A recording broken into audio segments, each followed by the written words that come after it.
Estamos ao vivo.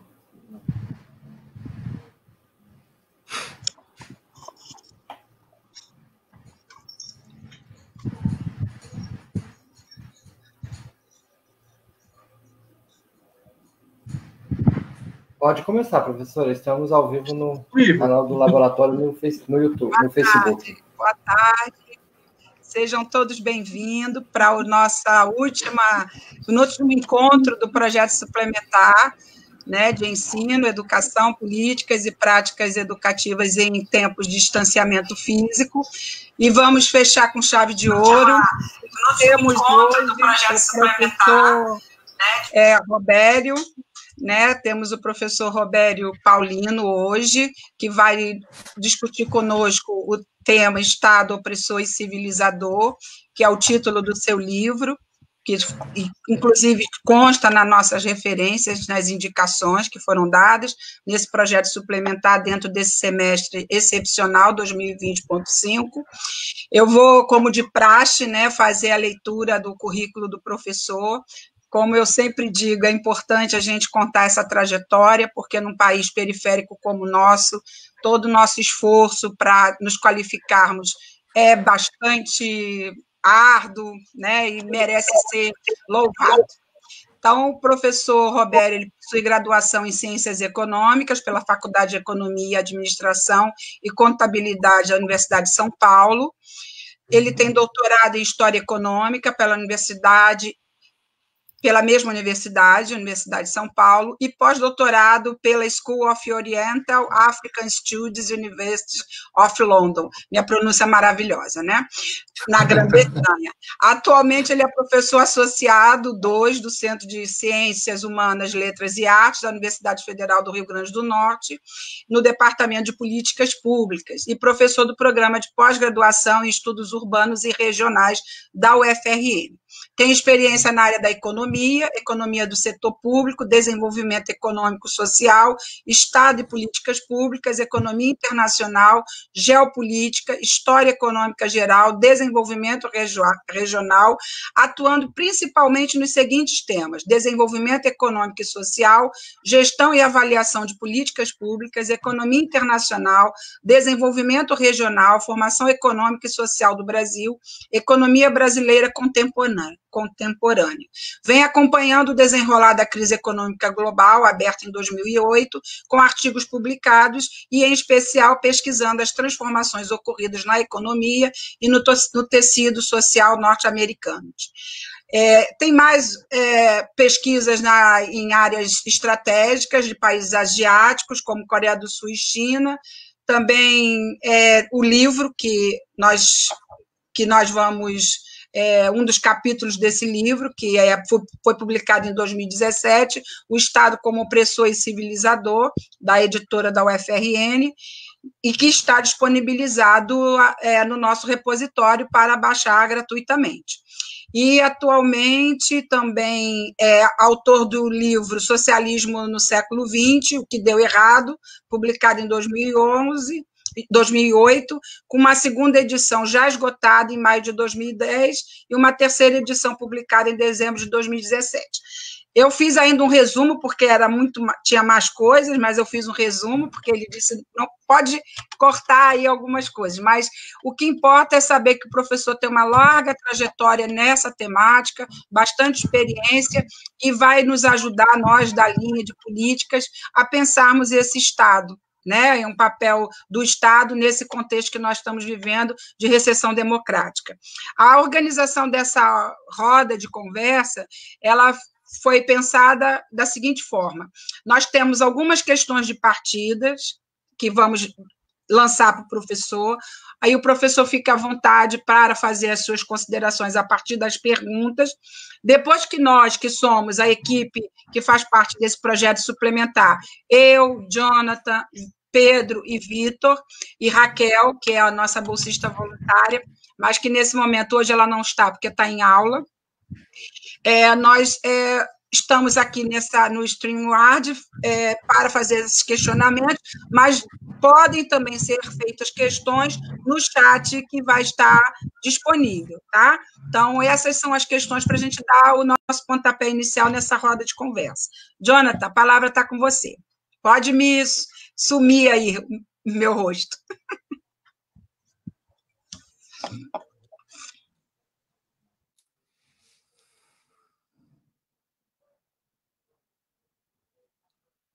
Eu não estou escutando.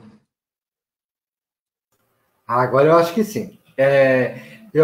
Boa tarde a todos, boa tarde ao professor Roberto, boa tarde à professora, aos meninos.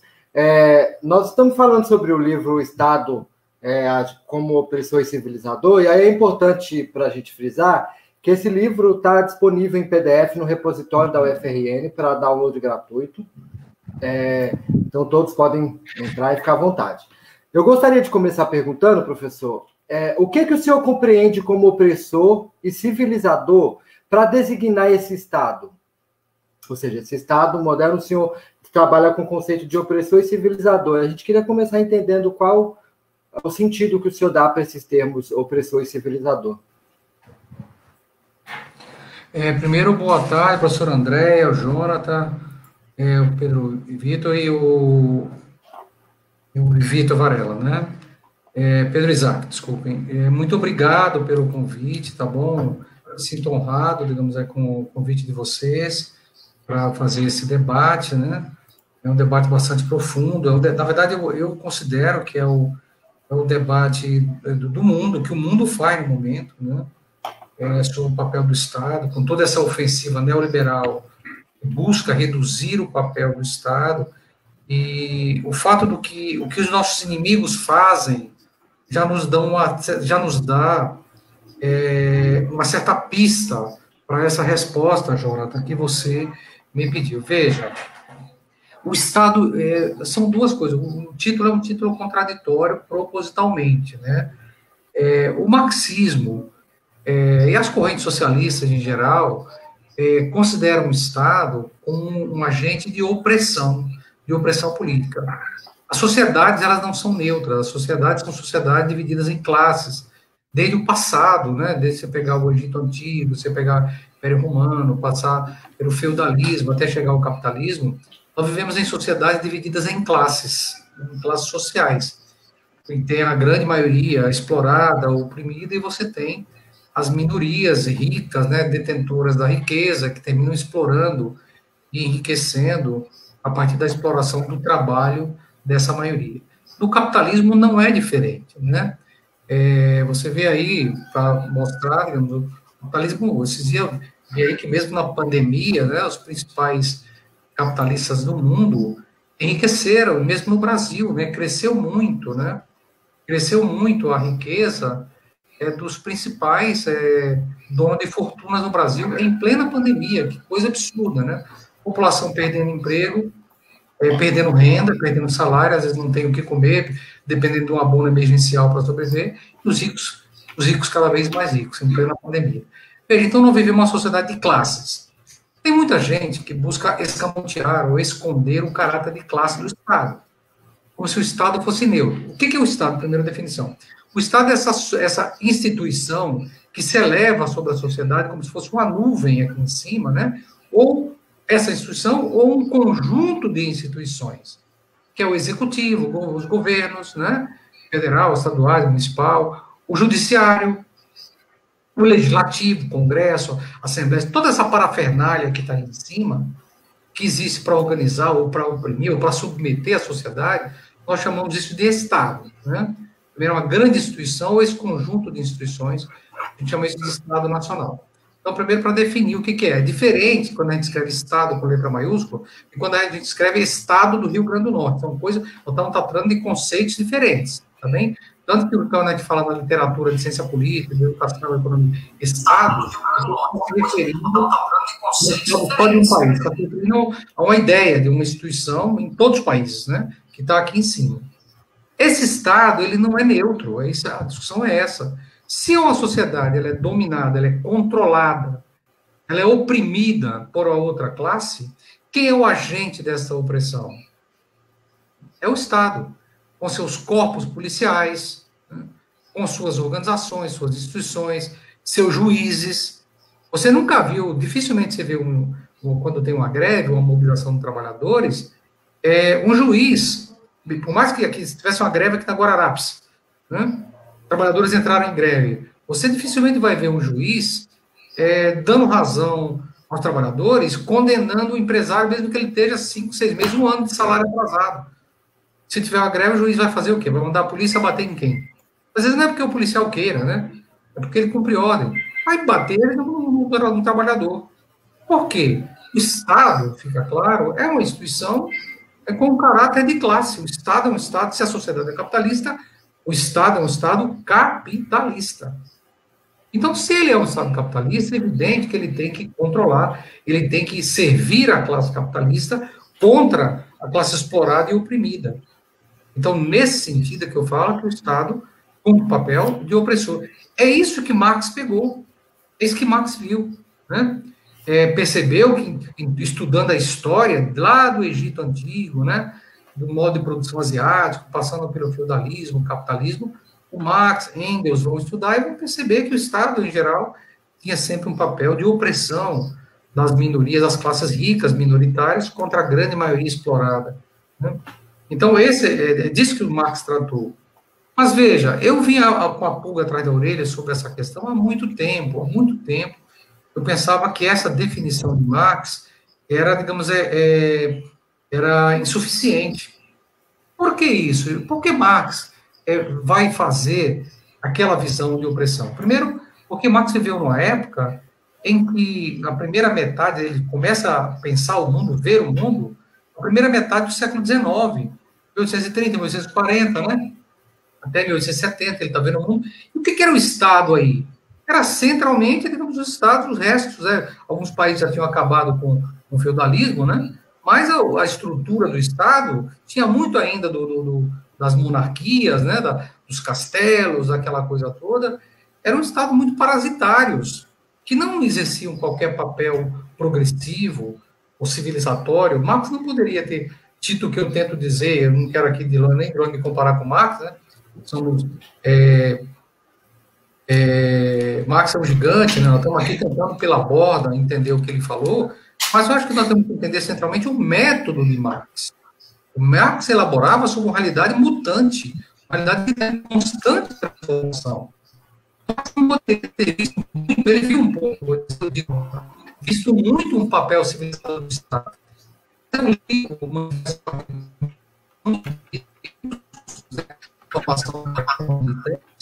E eu ficava cismado porque lá no final do manifesto comunista, o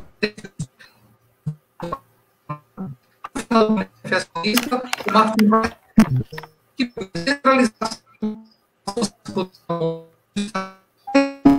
Estado, coisas que ele propôs. Eu falei, como é que o Estado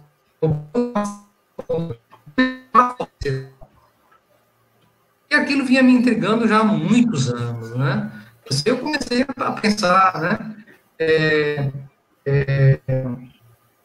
Li vários livros do processo civilizador, não lembro o autor aqui agora, se alguém lembrar, me diga, né? Eu me dediquei à minha tese, doutorado, mestrado, doutorado, a estudar muito a formação da União Soviética, do Estado cumprir ali. A ver que contradição, né? Como é que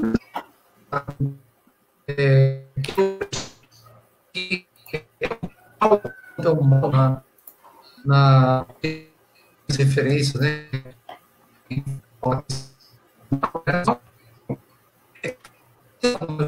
Teria sido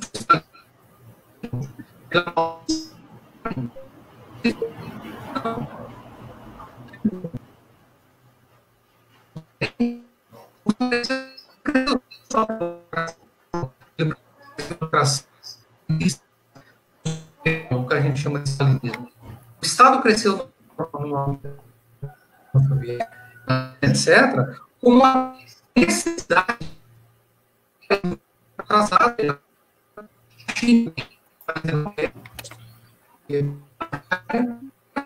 Eu comecei a aqui caberia as né? Para que essa tivesse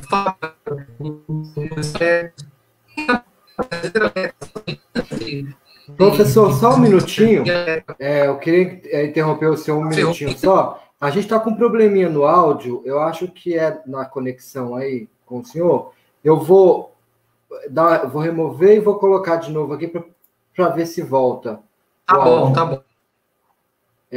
O senhor pode continuar falando, que aí a gente vê se. Porque estava tendo uma falha na sua.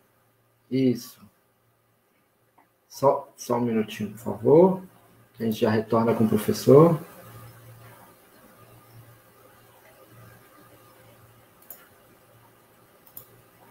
A conexão dele caiu, mas a gente já está voltando. Prontinho. Alô? Desculpa. Oi, voltou. Estão me escutando bem? Agora sim, tudo certo. Está todo mundo na sala?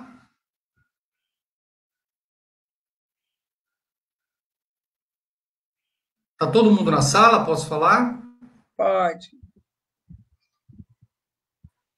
Sim, aqui melhorou bastante. Agora estamos te ouvindo, Robério, porque realmente estava muito travado. E aí, às vezes, são os problemas da educação em tempos de pandemia, né? Então, acho que agora a gente ouve bem. Vocês, mesmo a professora mais jovem que eu, digamos, no meu tempo não tinha nada disso. Está muito bom, mesmo interrompido. Posso continuar?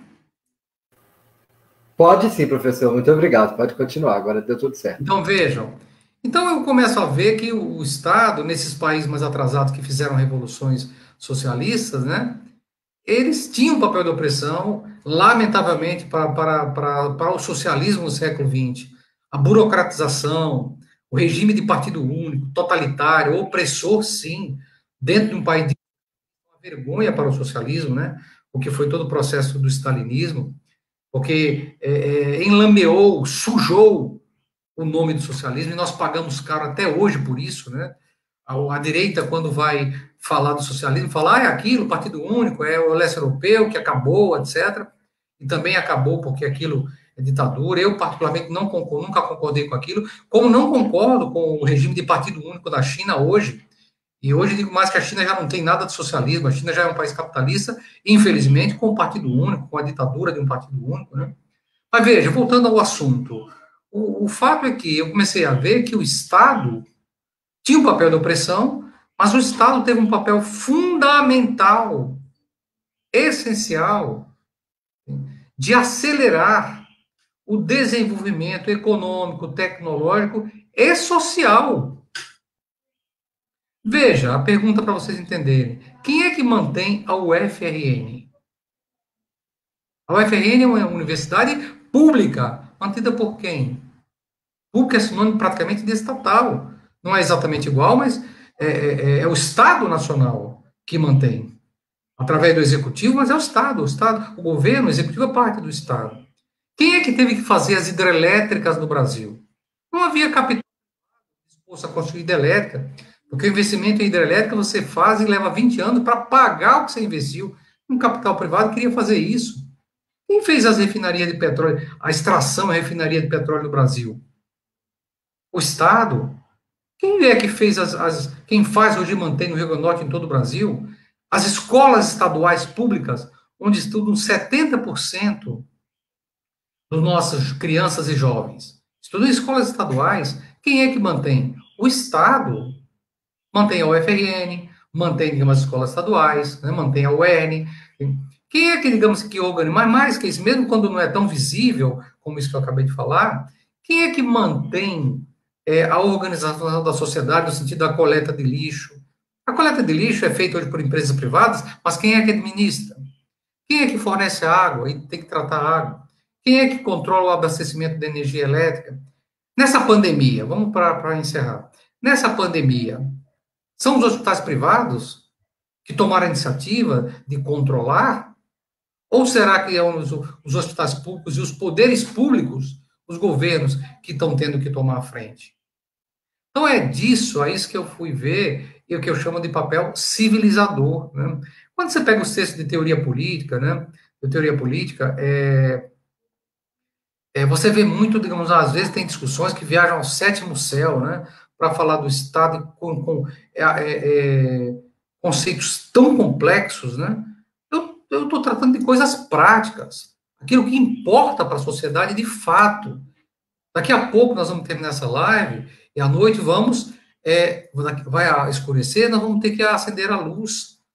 A energia elétrica que está, fazendo funcionar esses computadores nossos e possibilitando essa live, tem que ser fornecida.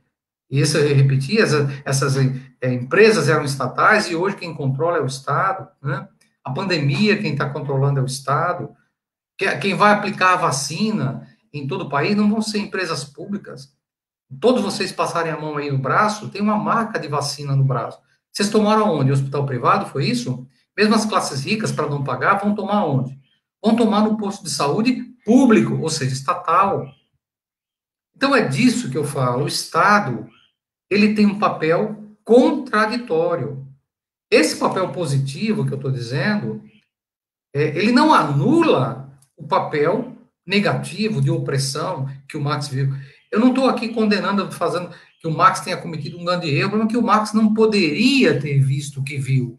Porque na época dele, essas funções econômicas e sociais do Estado não estavam muito visíveis.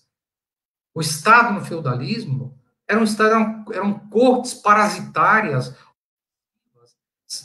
que viviam sugando para o seu luxo, né? Para o seu esbanjamento do Estado.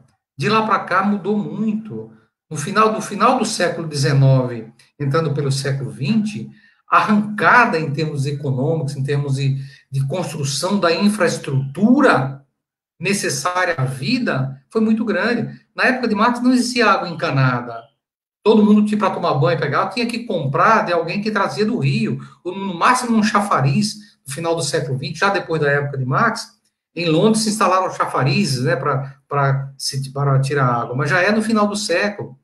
Não havia, todo mundo tinha iluminação de lampião, não havia energia elétrica no tempo do Marx. Não havia posto de saúde, hospital público, escola pública. O Marx era extremamente desconfiado, inclusive, da educação pública. Ele era, de certa forma, ele era contra, porque ele achava que uma escola pública ia doutrinar a juventude. Olha que coisa interessante, né?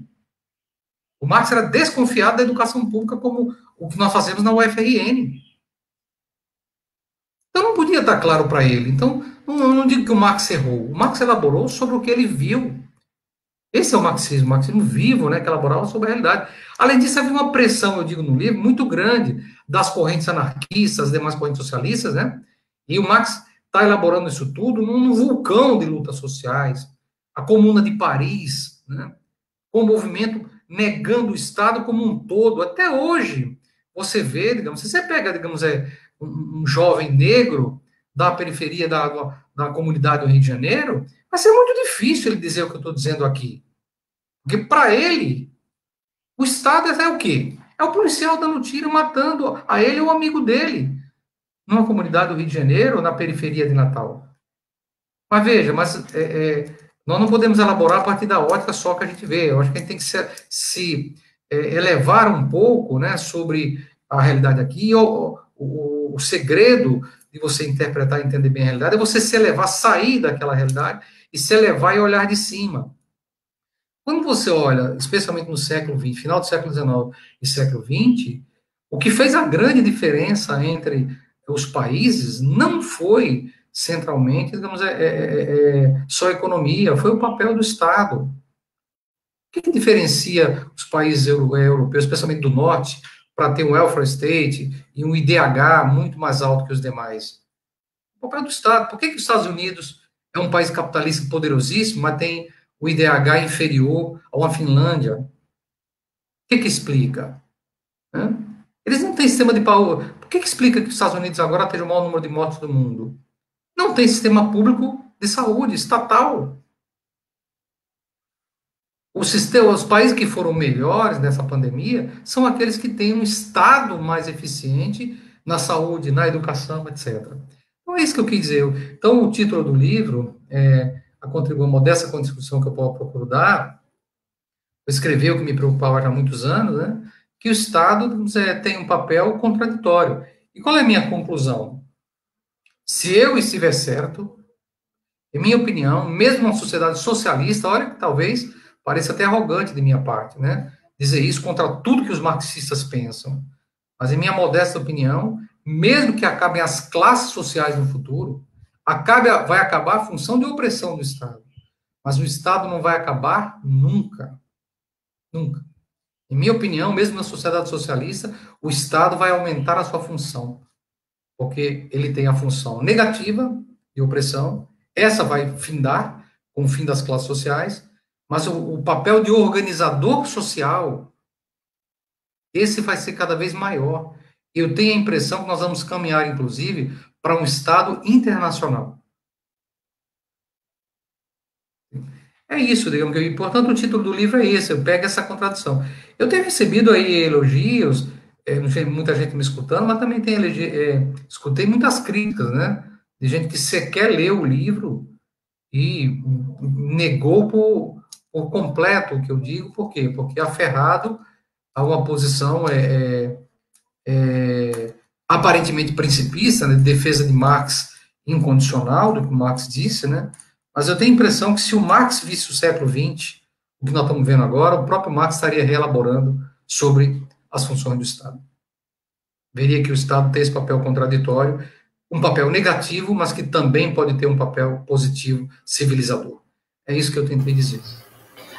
Certo, professor. Muito obrigado, né, por essa resposta. E aí, falando um pouco sobre essas críticas que o senhor mencionou aí agora, tem uma delas muito recorrente, e aí eu vou disponibilizar na tela aqui para a gente, que é a pergunta de que se não seria também negativa essa função civilizatória do Estado, considerando um histórico de opressão das próprias ações que são ditas civilizatórias, principalmente o senhor citou aí a polícia militar, ou até mesmo os processos processos civilizatórios que se teve em toda a América, na África. Então, essa ideia de civilizatória, ela também não carregaria em si um pouco de opressão. Então, eu tenho essa provocação que a gente traz para o senhor, e eu quero acompanhar ela de uma pergunta, que é a seguinte: quais seriam as possibilidades que as classes desfavorecidas elas teriam de conquistar e acessar direitos por meio de políticas públicas neste Estado que é opressor e civilizador, principalmente esse Estado contemporâneo, nesse contexto que a gente está vivendo agora? Veja, olha, a primeira pergunta, né, se você puder colocar de novo aí, primeira pergunta, veja, eu estou dando um caráter negativo, claramente negativo, à função de opressão do Estado, entendeu? Aí tem um cruzamento, tem uma confusão na própria pergunta, né? Não seria também negativa a função civilizatória? Eu estou dizendo que a função civilizatória, ela é positiva. Em que sentido? E, em minha opinião, é absolutamente positivo quando nós abrimos e conquistamos uma escola pública numa cidade pobre do interior do Nordeste e colocamos nossas crianças a estudar. Não podemos chamar isso de uma função negativa de forma alguma. Hoje, veja, nós fazemos greves para dizer a educação pública está sendo destruída, a qualidade é baixa, etc. Gente, a educação pública no Brasil não está sendo destruída. A educação pública no Brasil dos últimos 70 anos foi construída. Em Natal, em 1950, não havia escolas públicas. O prefeito de Djalma Maranhão procurou fazer a tal das escolas de pé no chão, que eram galpões cobertos de palha para alfabetizar pessoas. Hoje, qualquer criança em Natal, ou numa cidade do interior do Rio Grande do Norte, tem uma escola pública para ir. Não tinha. Meu pai começou a estudar com 13 anos. Meu pai é do sertão, uma família muito pobre. Ele veio para Natal fugido e começou, digamos, a estudar com 13 anos, porque não havia escola na cidade dele. Ele fugiu para estudar. Chegou aqui em Natal com uma mão lá atrás e outra à frente, né? Sem ter o que comer, sem saber para onde ir. E entrou no atrasado, né? Então, veja, eu estou dizendo que existem algumas funções civilizatórias positivas. E essa que está na pergunta não seria também negativa? O papel de opressão da polícia, dos magistrados, essa é a função negativa. Eu estou dizendo que algumas funções são positivas e outras que a gente não pode negar são claramente negativas, né? A pergunta aí está cruzando um pouco. Pode colocar outra pergunta?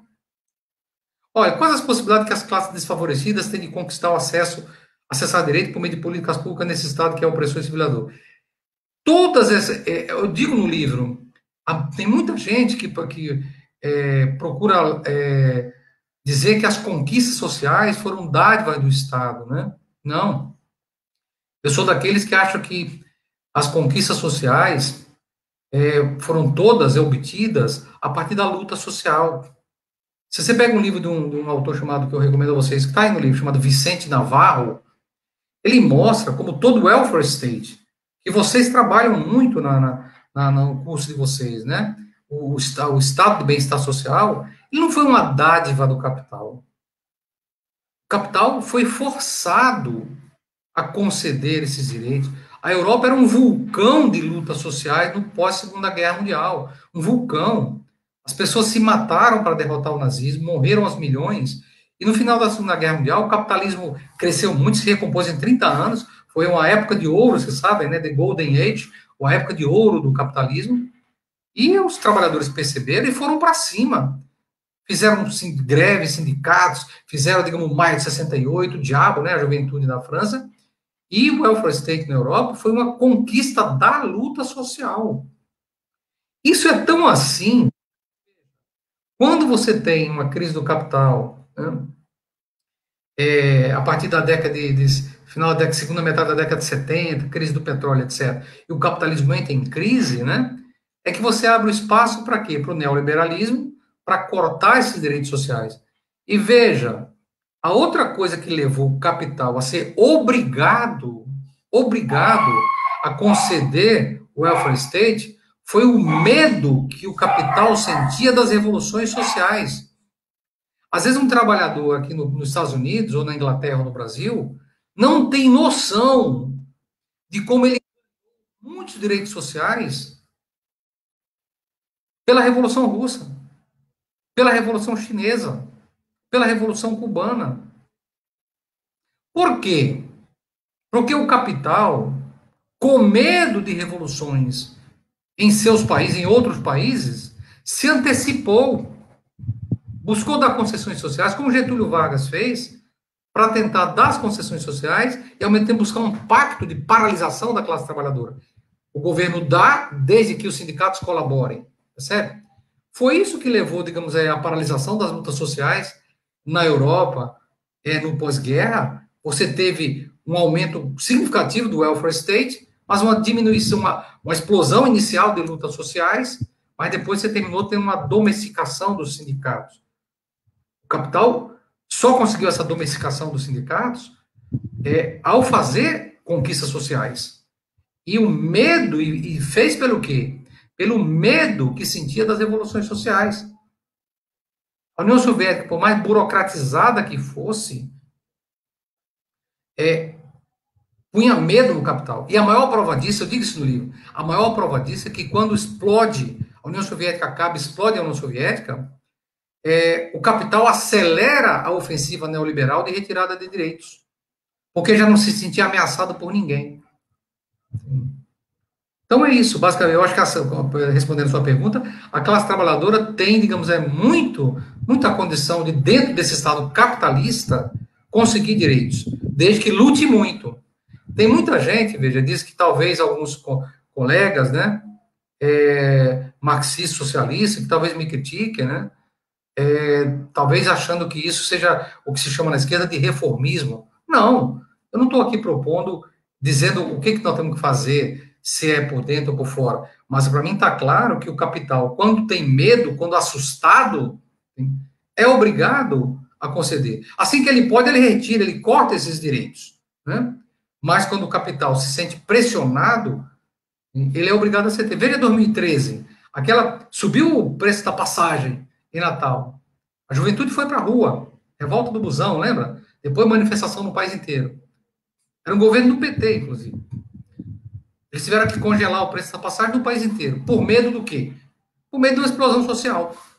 Então, os direitos sociais no capitalismo não são de graça. O capitalismo não dá de graça. mas eles podem ser conquistados, sim, dentro do capitalismo. A minha geração, nós colocamos muitos direitos sociais na Constituição de 88, que hoje eles estão tesourando um por um, com essa coisa de emenda constitucional. Isso é um absurdo, né? A Constituição de um país capitalista como os Estados Unidos não muda há mais de 200 anos. No Brasil, nós fizemos a Constituição e eles estão tesourando com essa coisa de emenda constitucional. Nunca vi uma Constituição que pode ser emendada, retalhada. Mas é só no Brasil, né? No Brasil se pode tudo.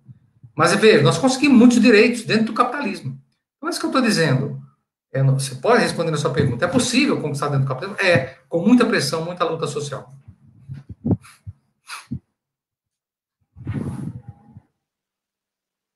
Não estou escutando você, Jonathan. Muito obrigado. Nós vamos chamar agora para a conversa o Vitor. Tem uma pergunta para o senhor. Como seria Boa tarde a todos. Boa tarde, Robério. Boa tarde a todas e todos. Estão me ouvindo bem? Eu estou. Gente, primeiro eu queria agradecer a cada uma e cada um que está assistindo a gente aqui no Laboratório de Políticas Públicas Educacionais, vinculado à nossa linha de pesquisa, Educação, Política e Práticas Educativas do Centro de Educação da Universidade Federal do Rio Grande do Norte. É um prazer receber você aqui, Robério, coroando o finzinho do nosso projeto suplementar de ensino, né? Já vai deixando saudades aí pelas nossas discussões, aprendizados ao longo desse tempo. Em tempos de pandemia e educação tão distorcida, esse projeto, de fato, foi um alento importante, né? O projeto Educação, Política, Práticas Pedagógicas em Tempos de Isolamento Físico. Robério, a gente não podia ter trazido você nome melhor para discutir um pouco sobre isso que a gente tem discutido aqui ao longo do projeto, sobre as questões de Estado, das políticas públicas de forma mais ampla, né? Você defende no seu livro, que é um livro muito importante, inclusive pela visão plural que ele traz, né? Você não se nega, inclusive, a trazer contrapontos, né? Tem um capítulo, você defende essa perspectiva, mas tem um capítulo no mesmo livro que defende a supremacia, né, do caráter opressor do Estado. Mas, enfim, em você defendendo essa função dupla, né, do Estado como opressor, Estado como agente de civilização, né, principalmente dadas as complexificações, né, das relações sociais contemporâneas, né, eu queria entender um pouquinho mais do que você já ventilou no comecinho da sua fala sobre esse Estado, né, que não seria extinto. Então, eu queria saber, em não sendo extinto esse Estado, né, você se arriscaria a fazer uma projeção, um exercício de projeção, como é que ele seria gerido em uma sociedade transicional e, por fim, numa sociedade sem dominação de uma classe sobre outras, né? Como é que seria o caráter desse Estado, então? Você entra na polêmica, se eu concordo ou não, eu acho que é importante a gente se colocar aberto para entender essas possibilidades, inclusive, porque é isso, né? A teoria social precisa ser viva e aberta a essas confrontações. Claro, claro. Não, Vitor, muito obrigado pelo convite e pela pergunta. É uma alegria estar com você aqui, ainda mais nós que estamos na mesma agrupação política, né? É uma alegria para ter com você, mas aqui nós somos acadêmicos, né? Veja, o Estado, eu falo em minha opinião, ele não vai sumir. O Lenin previa que o Estado, numa sociedade transicional, ou seja, numa sociedade socialista, onde o capitalismo acabasse, né, ele seria mais enxuto, menor, né, por um tempo, e no final ele terminaria por desaparecer. O Trotsky também elaborava em cima do que Marx dizia. Em minha opinião, se o Lenin tivesse continuado vivo mais 1 ou 2 décadas, eu tenho a impressão que ele teria chegado à mesma conclusão que eu cheguei. O Trotsky é a mesma coisa. Não estou descobrindo a pólvora. Porque, veja, quando eles fazem a revolução na União Soviética, o Estado vai ter que fazer o quê? Eu já falei aqui. Vai ter que fazer, rapidamente, hidrelétricas, porque senão as cidades iam continuar iluminadas, né? Na base do candeeiro, na base do lampião. Iam ter que fazer estradas, ferrovias, escolas, universidades. Coube ao Estado fazer tudo isso. Então, o Estado cresceu. E tinha que crescer. Educação pública. Nós estamos dentro de uma instituição estatal, pública. Veja, então, eu acho que o Estado vai crescer. Veja na Suécia, mesmo um país capitalista. Quanto mais desenvolvido é o país, mesmo um país capitalista, maior é o Estado. O peso da economia, ou do que o Estado movimenta ou produz dentro de um país como a Suécia, chegou a ultrapassar 55%. A iniciativa privada produz a menor parte do PIB num país como a Suécia. Hoje caiu um pouco, mas a gente está entre 45% e 50%. Mas chegou a ser mais de 60%. Então isso nos dá uma pista, né? Quanto maior é o peso do Estado, mesmo mais desenvolvido é o país, maior é o IDH do país. Olha que coisa, né? Melhor é a educação, etc. Melhores são o sistema de saúde, etc. Mostrando que essa coisa de que o sistema de saúde e educação tem que ser ruim é só no Brasil. Mesmo num país capitalista. Hoje se desenvolveu isso aqui no Brasil, né? A classe média tem que fugir para as escolas privadas porque a escola pública é ruim. Não é assim, a escola pública pode ser boa. O UFRN dá um banho nas escolas privadas, que são apenas escolas voltadas para ter lucro, né? E se hoje, assim, no segundo grau, as escolas estaduais estão destruídas, isso foi um projeto, foi proposital. Porque a melhor escola desse estado já foi o Ateneu. Na minha época, que eu era criança, só ia estudar escola privada quem não passava na escola pública. A gente falava, escola privada era escola de papai pagou, filhinho passou, né? Hoje não, hoje meu filho está numa escola privada. A maior parte boa parte dos alunos da UFRN vem de escola privada, por quê? Porque os pais fazem das tripas coração para ter que pagar uma escola privada para o filho ter uma educação melhor. Mas isso não precisava ser assim. Por que eu estou dizendo isso? Porque o Estado, confirma o que eu estou dizendo, que o Estado tem um papel progressivo, né? Agora, indo direto à sua pergunta, com esses comentários que eu fiz, veja, eu acho que o Estado vai crescer, primeiro, não precisa ser gigante, mas o Estado vai precisar existir e assumir muitas funções econômicas e sociais. Só daí, minha opinião, ele já vai crescer. Ele vai precisar assumir o papel, a função que a iniciativa privada tinha dentro do capitalismo. Isso vai passar a ser estatal. Então, isso vai fazer com que o Estado cresça. Agora, veja, vai ter uma parte do Estado que ela vai ser permanente. Tipo, professores, nós não vamos poder ter um professor da universidade no socialismo futuro, no UFRN, no país socialista, e por isso o professor da UFRN vai ter um ano outro ano não, vão ter cargo, a maior parte dos cargos públicos vão ser permanentes. Mas os cargos de direção, de comando, isso aí nós temos que resgatar o que Marx disse, o que Lenin disse, o Trotsky falou, que é que esses cargos de comando sejam rotativos, permanentemente trocados. Que nenhum dirigente, né? Nenhum dirigente passa a ser dirigente eterno do Estado. Que tem um prazo. Você só pode ser um deputado, um representante público, né? Um governante, etc., por tantos anos, 4 anos. Depois tem que ficar 4 anos fora. Ou seja, para evitar o quê? Para evitar a burocratização. Qual é o problema? Qual é a origem, historicamente, né? Historicamente, qual é a origem do papel opressor do Estado? Desde o passado, é a autonomização do Estado.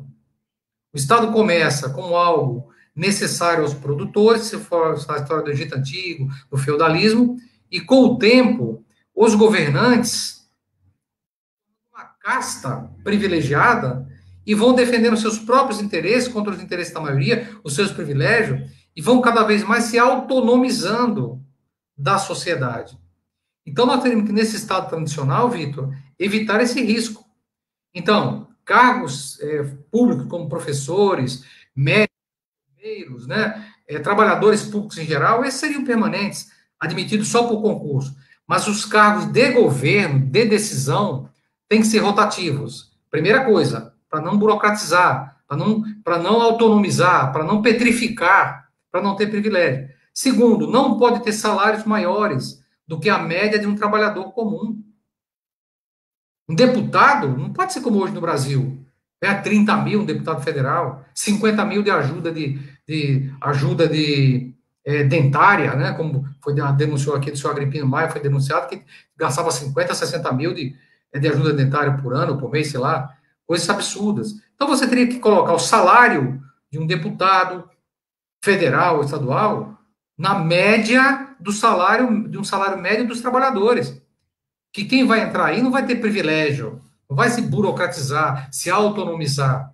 E segundo, esses cargos de direção têm que ser rotativos, permanentemente rotativos, para que não haja, digamos, essa autonomização e o Estado volte a ter um papel de opressão.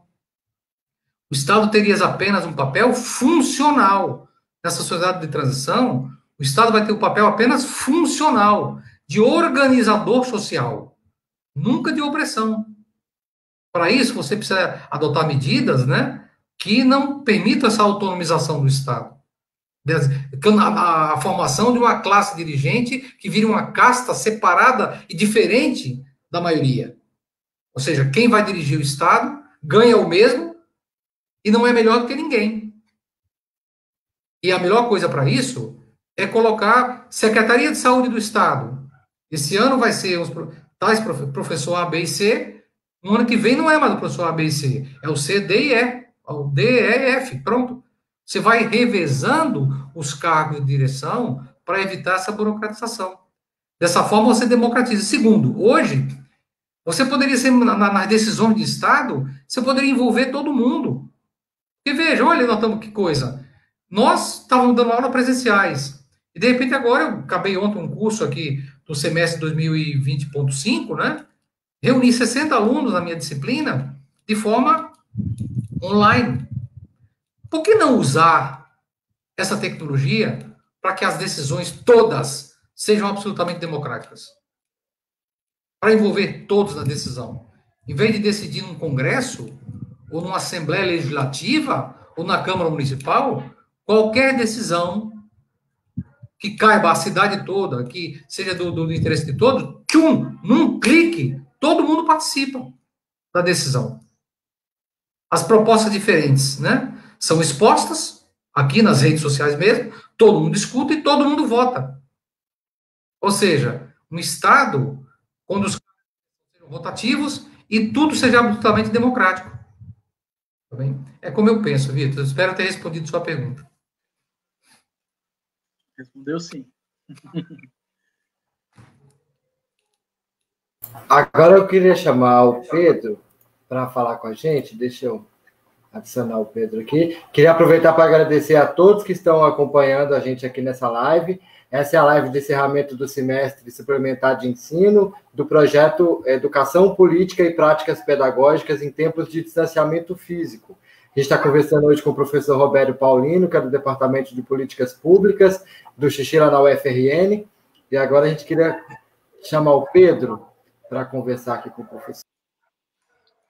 Olá, boa tarde a todas e a todos, tá? Um abraço especial, né, para os colegas, né, que participaram do projeto suplementar de ensino, educação, política e práticas pedagógicas em tempos de distanciamento físico, né? E, professor Robério, a pergunta, né, que eu vou apresentar foi formulada justamente a partir das discussões, né, do âmbito do projeto, né? Então, a gente sempre buscou articular as discussões com o referencial teórico, né, com a análise da vida contemporânea, né, e com esse texto, né, que bem didático, né, já parabenizo, a gente tentou aqui buscar fazer essa articulação. Então, diante disso, o atual contexto, né, que é marcado pela ascensão da extrema-direita, né, conservadora em diversos estados, né, em âmbito global, que sob o argumento de induzir o desenvolvimento econômico, né, que, contraditoriamente, essa indução do desenvolvimento econômico é um dos pilares, né, da chamada função civilizadora. Então, assim, essa direita conservadora tem ganhado nas urnas com propostas do tipo mais emprego, menos direito, etc. Então, assim, esse atual contexto aponta para o esgotamento da função positiva do Estado, né, em sua visão ampliada. Então, como é que você vê, né, o atual discurso e a atual prática da extrema-direita, que é o que parece, intensifica, na verdade, a função opressora do Estado. E aqui, só uma observação, aproveitar, né, que eu estou aqui com a palavra, eu achei interessante, né, é uma brincadeira, mas ao mesmo tempo uma provocação, né, que o texto foi publicado em 2017, né, mas quando no texto vai explicar a diferença entre Estado e governo, no finalzinho da página 20, diz exatamente assim: já uma ditadura se assenta quase que exclusivamente sobre o poder das Forças Armadas, na violência, ainda quando possa ter um presidente civil ou apoio popular. Né? E aí, em tom de brincadeira, mais uma provocação, pergunto, esse trecho antecipou um pouco o atual governo brasileiro? Obrigado, Pedro. Sim, pode ter antecipado, mas não foi minha intenção, eu não tenho bola de cristal, né? Isso tem a ver com a história, né? Você tem aí ditaduras militares com presidentes civis, muita gente chama a ditadura brasileira, inclusive, de ditadura cívico-militar, né? Porque teve muito apoio do capital, dos capitalistas, né? Não foram só os militares. Agora, veja, Pedro, eu não acredito que, por mais que haja uma ofensiva da direita, o país, nos Estados Unidos tem um governo de direita, no Brasil tem Bolsonaro, eu não acredito no esgotamento dessa função positiva do Estado, entendeu? O que eu acho que eles querem, sim, é reduzir o papel social do Estado. E veja, só para completar você, eu não digo que a função positiva do Estado é só pelo viés econômico, não, hein? Eu falo pelo conjunto das funções do Estado. É econômico quando o Estado constrói uma hidrelétrica, claro, mas é essa hidrelétrica que permite essa live nossa de hoje. Se imagine se não houvesse energia elétrica, o mundo poderia estar no mundo da informática como hoje. Mas se alguns países africanos, algumas regiões de países africanos, estão muito atrasados. Se não tivesse energia elétrica hoje no Nordeste, nós não estaríamos integrados nessa revolução mundial, né? Dos computadores, da internet, etc. Eu estou falando de função positiva do Estado, Pedro, quando o Estado fornece uma escola, não é só econômico, não. Fornece a escola, o Estado controla a pandemia, quando o Estado faz a UFRN, quando o Estado, digamos, fornece uma escola pública para as nossas crianças pobres, né, da periferia. É disso que eu estou tratando. O Estado é obrigado, você pode, digamos, a discriminação numa comunidade do Rio de Janeiro tem uma precariedade imensa, mas hoje, quase toda criança da periferia de Natal ou de uma comunidade do Rio de Janeiro tem direito a uma escola pública, uma vaga na escola pública.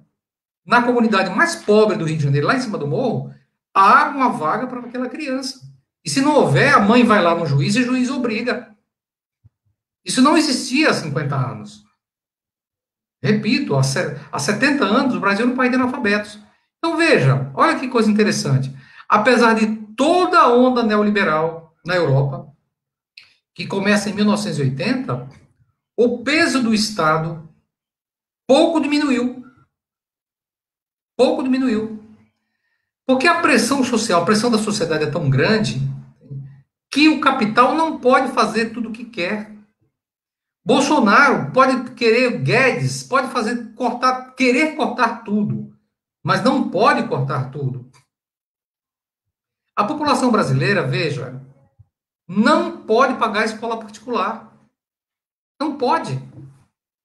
70%, por mais que quisesse pagar uma escola particular, por mais barata que fosse a escola particular, uma família de um pai, uma mãe e 3 crianças, uma família pobre que viva com salário mínimo, um salário mínimo e meio, ou 2 salários mínimos, não pode pagar uma escola particular para esses filhos. Não tem escola particular hoje, economicamente, praticável, com menos de R$300 de mensalidade. Na menor cidade do interior do Rio Grande do Norte, você não vai encontrar uma escola por R$250 a R$300 de mensalidade mínima.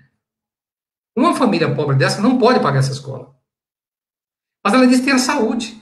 Se fosse pagar, que ela pagasse a escola e nem comesse, e a saúde? Ela não poderia pagar convênio médico. 75% das pessoas no Brasil não pode pagar convênio médico. Quando um motoqueiro fica doente, ou alguém se contamina de Covid, ali em Santa Cruz, aqui no Rio Grande do Norte, vai para onde? Hospital público. O Bolsonaro, Guedes, pode não ter passado o Ministério da Saúde, passou apenas 30% do dinheiro. Mas uma sociedade atual, no Brasil, ainda mais um país pobre como o Brasil, não pode prescindir do SUS. Eles podem sucatear o SUS, mas não podem acabar. Eles podem sucatear, estrangular a UFRN ou as escolas públicas, mas não podem acabar, porque isso vai virar uma rebelião. Você imagine, por exemplo, hoje acabar com todas as escolas públicas estaduais, escolas estaduais e municipais no Brasil todo. Vai virar uma revolução no Brasil. Porque mesmo os pais que votarem em Bolsonaro vão para a rua. Então tem limite o que eles podem fazer. Então, por mais que a direita tente, não consegue fazer tudo o que quer. Por mais que a direita tente, eu falo isso no livro, por mais que a direita tente pagar salários cada vez mais baixos no país, aí eu vou falar como economista, também está dando um tiro no pé. A direita não pode reduzir os salários a zero. Porque eu tenho uma pergunta muito clarinha, que o Keynes, você sabe, é o pai da macroeconomia, entendeu? Quem é que vai comprar? Eles vão pagar salários baixíssimos e vão produzir um monte e vão pagar salários baixíssimos. Quem é que vai comprar o produto deles? Entende qual é a contradição do capital? Me diga uma coisa, o Brasil não pode ficar fora da corrida tecnológica do mundo. O que seria o Brasil sem as universidades públicas? Sem a USP? Sem o FRN? O país não pode prescindir. O Brasil não é um país propício a ter universidades como Cambridge, como Oxford, que são tradicionais. Não tem. O Brasil só tem vocês porque vocês foram formados na UFRN. Os melhores profissionais formados no Brasil, até aqueles jornalistas neoliberais da Globo, em geral, boa parte deles estudou em universidades públicas. Portanto, vejam, quando o governo tentou meter o dedo nas universidades públicas, o Congresso Nacional devolveu a medida esses dias. Não lembro que medida foi. Eles tentaram atacar as universidades públicas, o governo devolveu. O Congresso devolveu. Porque tem limite o que o governo pode fazer. Gente, olha, a gente tem que olhar as coisas no longo prazo. Tem muita gente assustada, parecendo que é um terror, né? Um terror, essa situação da direita no governo do Brasil. Mas eu quero dizer para vocês o seguinte, isso vai passar. Eu vivi numa situação muito pior. Eu nunca contei aqui, talvez o Vitor saiba um pouquinho, eu peguei 5 canas. Em 1978, eu passei alguns poucos dias dentro do DOPS de São Paulo. Era muito pior.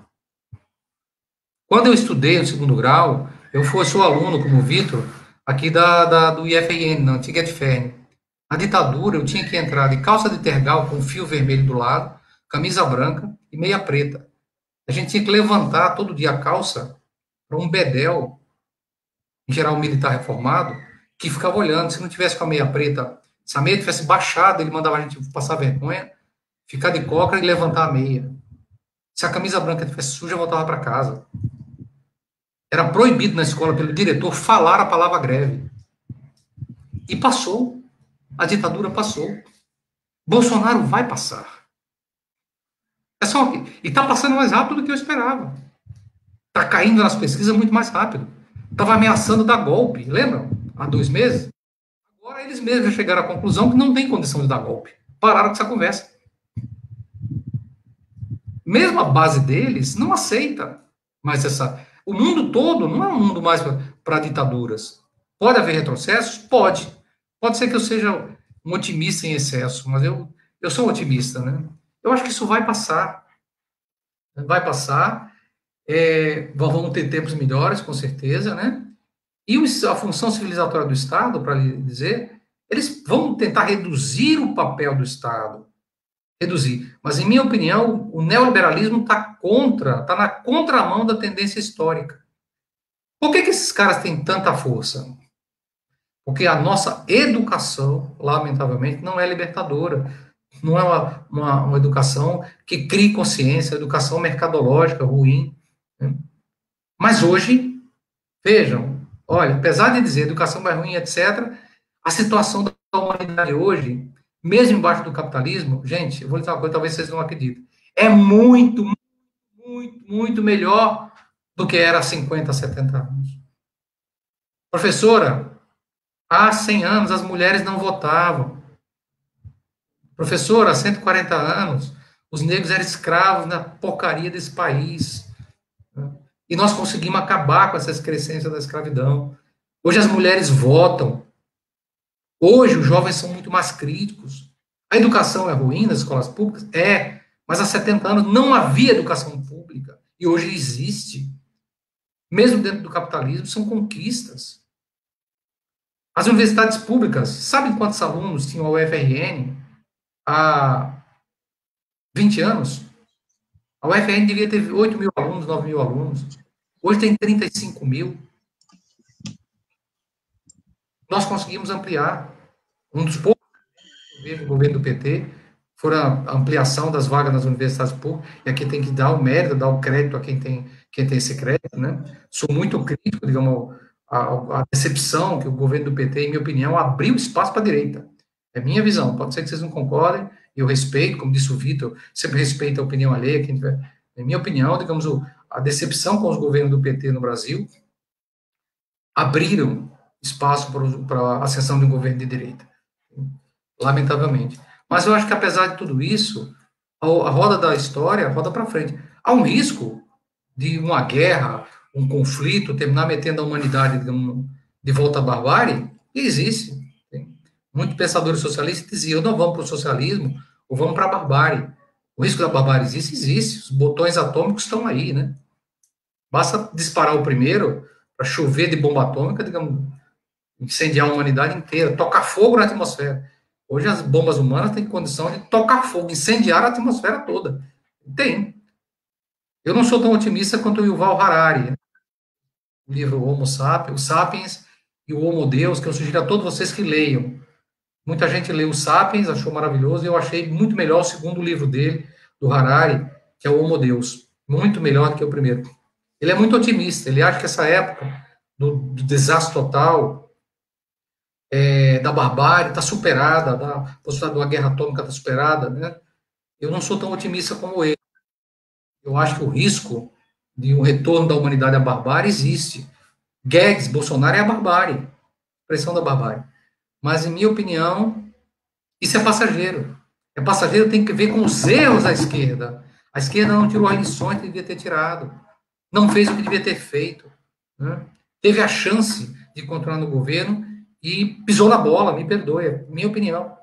Isso abriu espaço para a direita. O desgaste da esquerda, a decepção com a esquerda. Boa parte da classe média brasileira votou na direita por decepção com a esquerda. Olha o Natal. A maior parte da classe média em Natal votou na esquerda nas eleições anteriores. Agora virou para a direita. Pô, a gente culpa a própria classe média, mas o que teve a ver? Se nós tivemos essa classe média na mão, por que ela girou para a direita? Porque Bolsonaro é um gênio? Não, Bolsonaro a genialidade dele. Bolsonaro se alimentou da decepção. O fascismo se alimenta da decepção. Né? Lamentavelmente.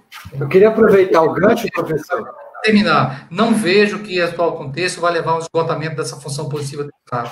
Porque a função positiva do Estado, repito, é a energia elétrica, é a água, é a escola pública, é a UFRN. E eles não vão conseguir acabar com a UFRN, nem com a escola pública. Eu queria aproveitar o gancho para fazer para reproduzir aqui uma pergunta do Matheus Lucas, que ele fez nos comentários. E queria aproveitar para dizer a todos que estão assistindo a live, novamente, muito obrigado. Esse é o projeto de ensino suplementar Educação Política e Práticas Pedagógicas em Tempos de Distanciamento Físico. E se você tiver um comentário ou tiver alguma pergunta, pode fazer aí nos comentários da live, que a gente, na medida do possível, a gente vai reproduzir. O Matheus pergunta, professor, se você não acha que as eleições devem ser um caminho para as estratégias revolucionárias, ou de que forma, e aí eu acabo perguntando também, de que forma que a gente pode pensar novas táticas ou uma nova postura da esquerda nesse contexto, principalmente que nós estamos vivendo, de um aumento da opressão e também, ao mesmo tempo, uma recessão da democracia e do Estado democrático de direito. Queria saber um pouquinho o que o senhor pensa sobre isso, a partir dessa pergunta do Matheus. Vamos lá, eu vou responder, mas vocês estão me pegando aqui, vocês estão saindo do livro, hein? O tema do livro é o Estado opressor e civilizador. Mas, de certa forma, eu vou responder porque tem alguma ligação, Matheus. Olha, Matheus, veja, eu acho que o Estado é um Estado capitalista. O fato do Estado ter, em minha opinião, modesta opinião, funções também civilizatórias positivas, não nega que o Estado é opressor. Eu não estou dizendo que o Estado é civilizador e deixou de ser opressor. O Estado é, ao mesmo tempo, opressor e com funções civilizatórias, especialmente as funções sociais e econômicas que eu citei aqui, né? De construtor da infraestrutura, de fornecedor de saúde pública, educação pública, etc. Né? Agora, veja, tua pergunta, Matheus. Eu acho que as eleições são um canal que a gente deve aproveitar, propagar nossas ideias, mas sem ilusão nelas. Eu não acho que a transformação fundamental da sociedade, se tranquiliza, vai se dar pelas eleições dentro do capital, dentro do capitalismo. Não acho. Entendeu? Não acho. Eu acho que na hora que essa capitalista se vê ameaçada por um controle da esquerda, até com a esquerda reformista, o capital trata de dar um golpe, como deu em 2013, né? Em 2016, na Dilma. Né? O capital, especialmente na sua fase neoliberal, não consegue conviver sequer com governos capitalistas progressistas. Então, não acho que o caminho essencial para a transformação social seja as eleições. Espero te tranquilizar com isso. Não acho que o caminho fundamental seja esse. Eu acho que o caminho fundamental é o caminho da luta social. Agora, ao mesmo tempo, eu não vou para uma posição que muitos colegas anarquistas têm, né, que é a seguinte, de negar por completo essa oportunidade de divulgação das nossas ideias. Que não são o caminho principal. O caminho principal, esclarecido que o caminho principal é a luta social, eu acho que nós devemos aproveitar esse espaço para divulgar nossas ideias, não deixar só para os picaretas, sabendo que nós vamos, provavelmente, nesse sistema parlamentar eleitoral capitalista, nós vamos ser eterna minoria. Mas eu acho que é importante aproveitar os espaços das eleições para divulgar nossas ideias. Agora, sem ilusão, né? Que a gente vai eleger um deputado, um vereador, né? Vai eleger mais um, e mais um, e mais um, e daqui a pouco a gente vai ganhar por dentro o sistema. Não acredito que nós vamos ganhar esse sistema por dentro, pela via das eleições, não acredito. Eu acho que o caminho fundamental da transformação é a luta social, ainda que nós devemos aproveitar esses espaços eleitorais. Certo, obrigado. A gente queria chamar agora a professora Andréia para participar com a gente. E aí, enquanto a professora Andréia vai entrando, a professora Aparecida Queiroz deixou aqui 2 questionamentos, que aí a gente pode pensar, ou você pode falar sobre eles rapidinho, enquanto a professora Andréia organiza a pergunta dela. A primeira, a professora Aparecida diz que as conquistas do passado são importantes, né? E o que um governo local ou nacional deveria pautar como projeto nesse momento? E aí ela continua dizendo que não é hora das esquerdas se unirem pensando no projeto de sociedade, educação e saúde. Aí, com essa provocação, eu chamo a professora Andréia para fazer parte agora da nossa conversa. Vamos lá, professora. Me ajuda aí. Está sem microfone, professora. Espera aí. Eu não sei. Voltou, professora. Agora a gente agora. Tá. Bem, a pergunta da Aparecida vai muito no sentido daquela que eu já até coloquei na nossa conversa no WhatsApp, né? Ela vai nessa questão mesmo de como é que a esquerda, como é que se vê a esquerda, a organização da esquerda nesse contexto que nós estamos vivendo. Mas uma questão que eu coloco para a gente pensar com relação à economia de mercado, que não pode funcionar sem essa densa rede de dispositivos sociais, educacionais, científicos, militares, herdados desse estado de bem-estar social que o senhor muito bem fala. Não, mas, na minha perspectiva, e com os autores que eu tenho trabalhado também, não sei se o senhor conhece, Dardot e Laval, A Nova Razão do Mundo, que eles trabalham muito com a perspectiva desse Estado empresa policial, e eles dizem o seguinte, que não basta constatar a continuidade dessa intervenção do Estado, é preciso analisar de perto seus objetivos e os métodos que emprega. Então, o Estado é regido por regras, atualmente, da concorrência e submetido às exigências de eficácia semelhante àquelas que se sujeitam às empresas privadas. Nesse sentido, eu fico pensando, essa nova cariz que esse Estado-empresa aparece para nós hoje, essa mutação, ela não submete os fundamentos modernos da democracia? Essa é uma questão que eu fico assim me fazendo. Na medida que esse Estado ele tem que se funcionar à imagem e semelhança de como se fosse uma empresa, preocupado com a governança, com a eficiência, com a eficácia, e os direitos sociais, eles, de uma certa forma, não são negligenciados, mesmo nessa perspectiva que o senhor fala, de que nós não deixamos de ter instituições como a educação pública, mas a forma como ele está se organizando. O senhor não pensa com relação aos fundamentos modernos da democracia? Com essa relação? O que o senhor professora, diz? Veja, ao dizer aqui que o Estado cumpre um papel, pode parecer um absurdo. Se tiver algum colega aí anarquista entre nós, e se eu falar isso mesmo para correntes trotskistas, quando eu falei esse meu livro, gerou estupefação, né? Eu devo ser um dos poucos que deve estar falando isso que eu estou falando aí no livro, que o Estado pode ter um papel, porque a esquerda como um todo não concorda com o que eu estou dizendo aí. Ele segue na visão do marxismo lá de trás. O Estado é só opressão, o Estado é só negativo e tem que ser destruído.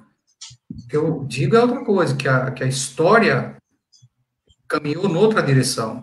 Veja, você pergunta, o Estado funciona com esses autores que você citou? O Estado funciona com a lógica empresarial? E não. Claro, o Estado é um Estado capitalista.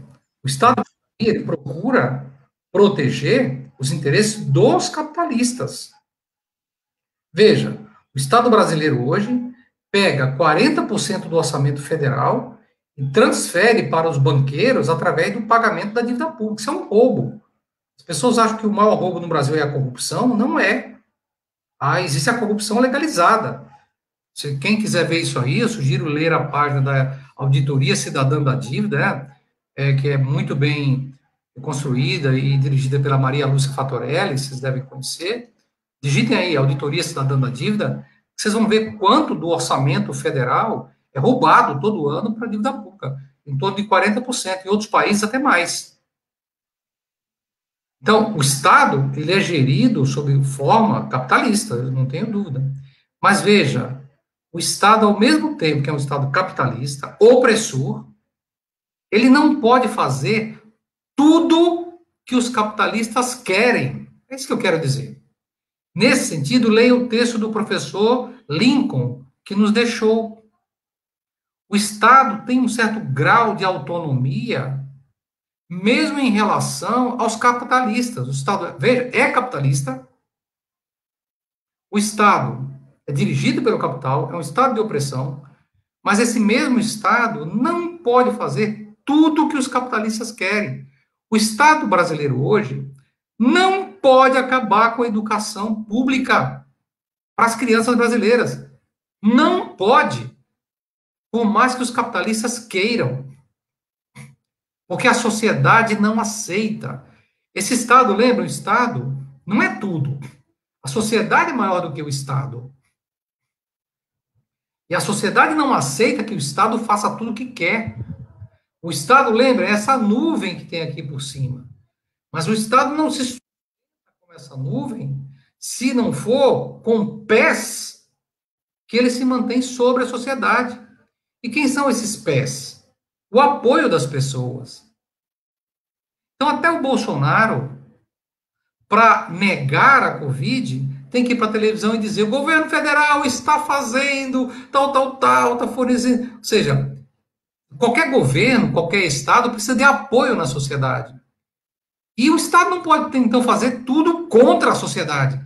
Tudo a favor do capital e tudo a favor, contra o povo. Não pode. Porque senão esse Estado não se sustenta nem um dia. Ele cai. É isso que gera as revoluções.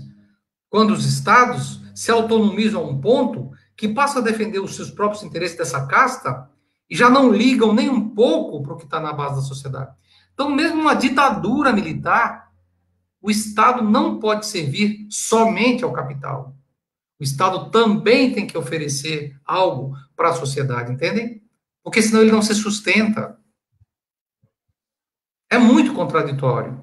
Então, ao mesmo tempo que o Estado hoje funciona cada vez mais com aspecto gerencial, etc., etc., ele não pode fazer tudo, o Estado não pode fazer tudo que os capitalistas querem.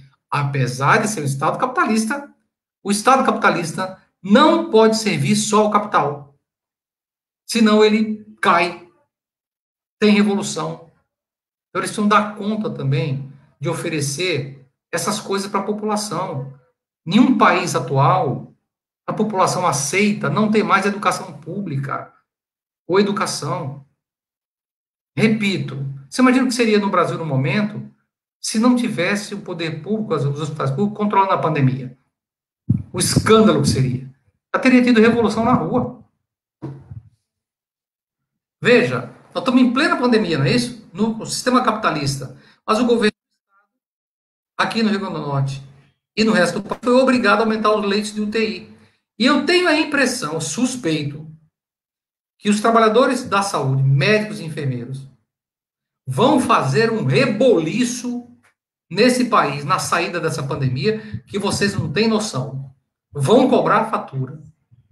E o Estado, os governos vão ter que melhorar os sistemas públicos de saúde. Olha que contraditório. Sob o domínio do Guedes. Lembra, Bolsonaro queria dar 200 de auxílio emergencial. E terminou, o Estado, o governo está dando quanto? Contra eles, 600. Porque 200 ia virar rebelião. Ninguém ia aceitar e servir para nada. Foi pouco, mas a população se acalmou um pouco com isso. Então, eu digo, o Estado, esses autores, professora, tem razão, em parte, em razão. Esses autores que você citou, em minha opinião, têm razão, sim, em parte, sim, e em parte, não. O Estado não é completamente gerencial no sentido do neoliberalismo, entendeu? É sim, mas também é não. Porque o Estado não pode fazer tudo que o capital quer.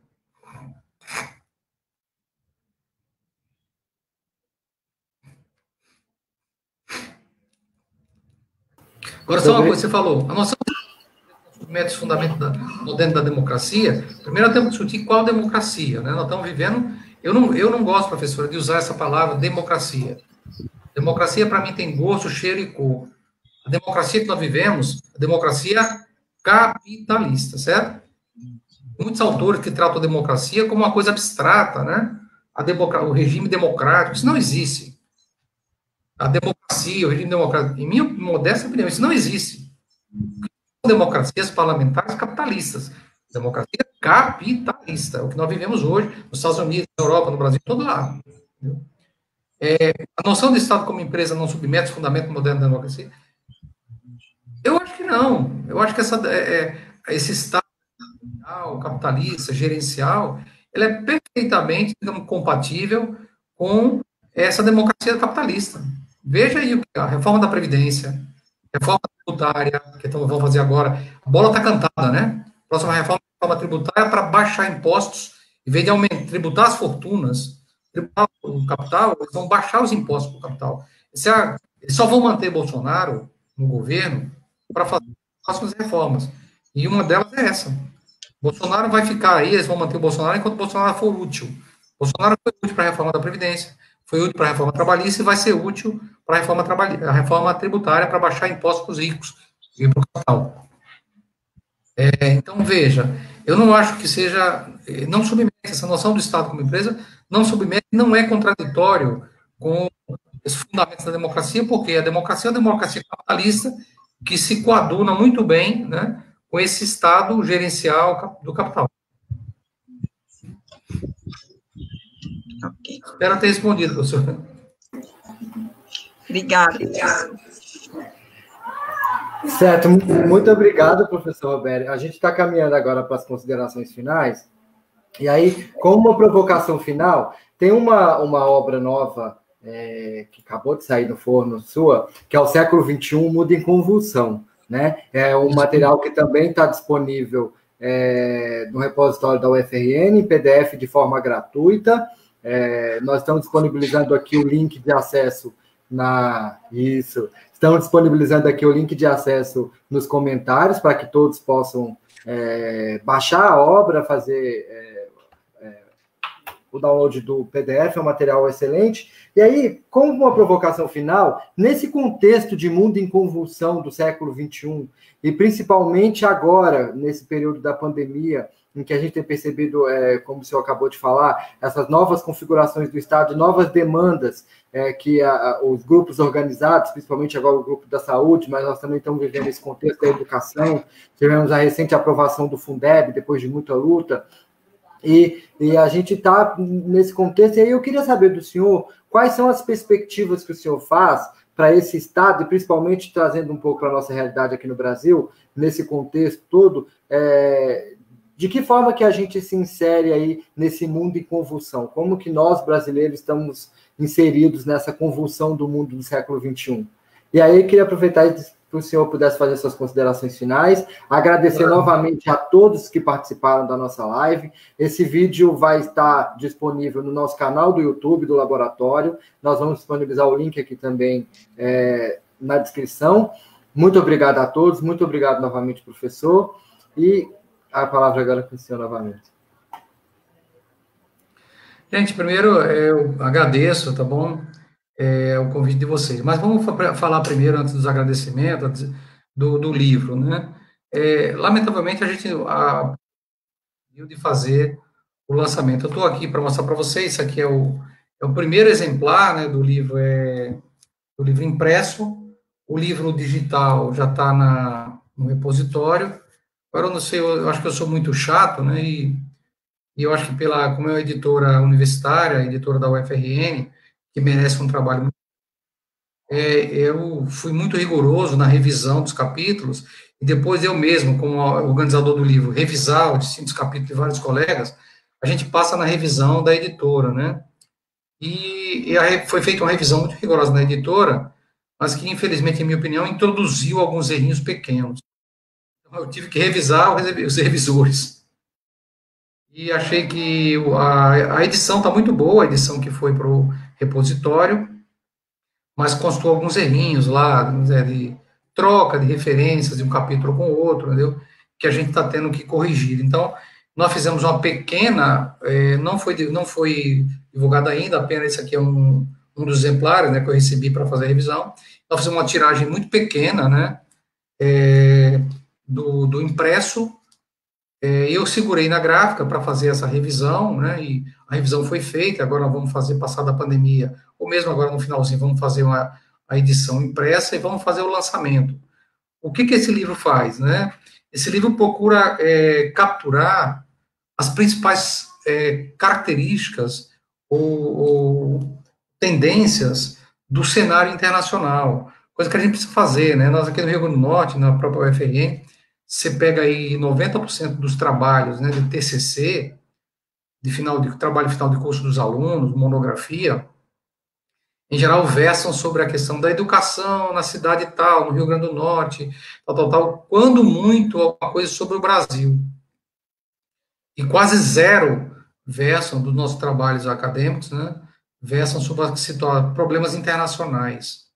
Isso é muito ruim, isso revela um certo provincianismo nosso, né. Isso é uma batalha que a gente tem que dar.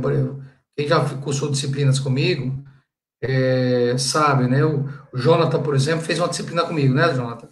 E eu insisto muito em que a gente discuta a situação internacional. Você não entende o Brasil sem entender a situação internacional. Bolsonaro não é fruto só dos erros da esquerda, é fruto dos erros da esquerda no Brasil, mas também de uma onda internacional de crescimento da direita, né? De crescimento do obscurantismo, né? De várias tendências negativas no mundo, que vai passar, eu acho, vai passar, o Trump já está declinando, e vai passar no Brasil também. Mas você não entende Bolsonaro sem entender o mundo, você não entende o que acontece no Brasil sem entender o mundo.